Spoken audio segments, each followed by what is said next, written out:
এই শাহজালালের মাজারে প্রতিদিন হাজার হাজার মানুষ দেশে বিদেশে থেকে আসে। কেউ আসে চোখে পানি নিয়ে, আর কেউ আসে দোয়া নিতে। কে ছিলেন এই শাহজালাল? সিলেট শুধু একটা শহর না, একটা ইতিহাস। এই শহরে পাহাড়, নদী আর বাতাসের সাথে জড়িয়ে আছে শত শত বছরের গল্প।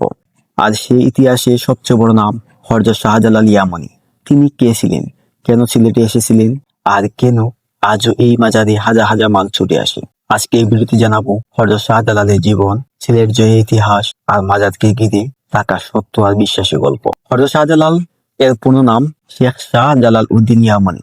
ঐতিহাসিকদের মতে তার জন্ম হয়েছিল বর্তমান ইয়ামান অঞ্চলের 13 শতক মাঝামাঝি সময়ে। তিনি ছিলেন একজন সুফি সাধক, ইসলামের দাওয়াতি কর্মী এবং মানবতার শিক্ষক। ছোটবেলা থেকেই তিনি ছিলেন জ্ঞান পিপাসু। দুনিয়ার লোভ লালসা থেকে দূরে তার জীবন ছিল আল্লাহর পথে। 1303 খ্রিস্টাব্দের আগে সিলেট অঞ্চলের শাসক ছিলেন রাজা গড় গোবিন্দ। ইতিহাস বলে ওই সময় সাধারণ মানুষের উপর সদম অত্যাচার চলত।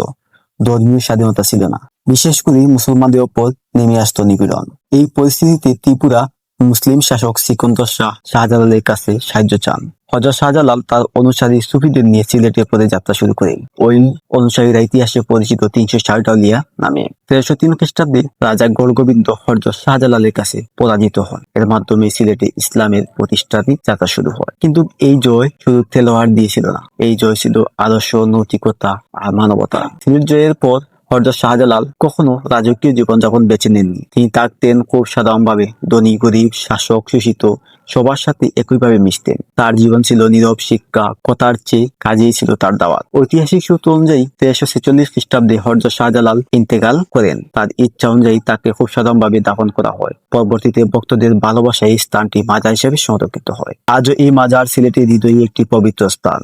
এটা হচ্ছে শাহজালাল মাজারের মূল যে মাজারটা হচ্ছে উপরে, কিন্তু এটা হচ্ছে সিঁড়ি। এদিক দিয়ে সবাই উপরে উঠে এখানে গিয়ে কবর জিয়ারত করে। আর দেখতেছেন আপনারা এখন সবাই সেই শাহজালালের মাজারে গিয়ে কবর জিয়ারত করে সবাই চলে আসতেছে। আপনারা যারা আসবেন সিলেটে এই মাজারে, আপনারা এখানে গিয়ে উপরে উঠে আপনারা কবর জিয়ারত করতে পারবেন। এটা হচ্ছে মাজারের মূল গেট। এদিক দিয়ে আপনারা আসলে এদিক দিয়ে উঠবেন। আচ্ছা, মাজারে ঢুকতেছি আমি এখন।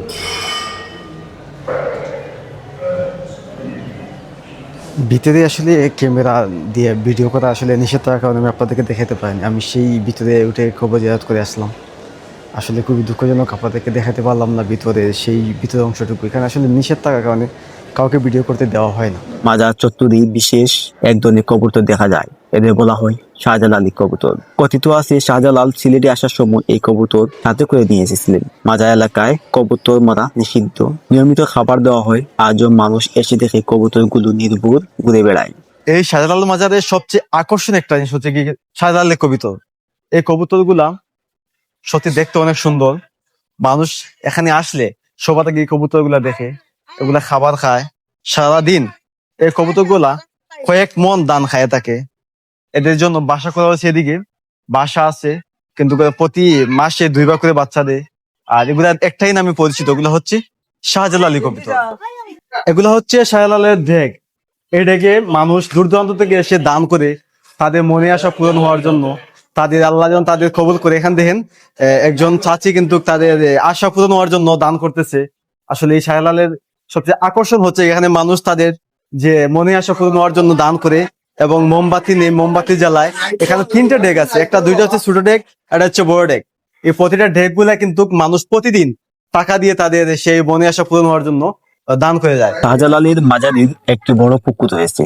এই পুকুরে দেখা যায় বড় বড় গজার মাছ। এটা কোনো গল্প নয়, এটা বাস্তব। মানুষ নিজের চোখে দেখে মাছগুলো খাবার দেয়।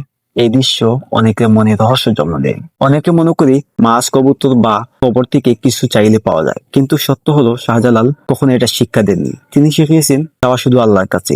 মাজার কোনো চাওয়ার জায়গা নয়, এটা শিক্ষা নেওয়ার জায়গা। হযরত শাহজালাল শুধু একজন ব্যক্তি ছিলেন না, তিনি ছিলেন একটা আদর্শ, একটা আলো, একটা পথ। আজ শত বছরের পরেও তার নাম উচ্চারণ করলে মানুষ শ্রদ্ধায় মাথা নত করে। কারণ ইতিহাস মুছা যায়, কিন্তু আদর্শ কখনো মরে না।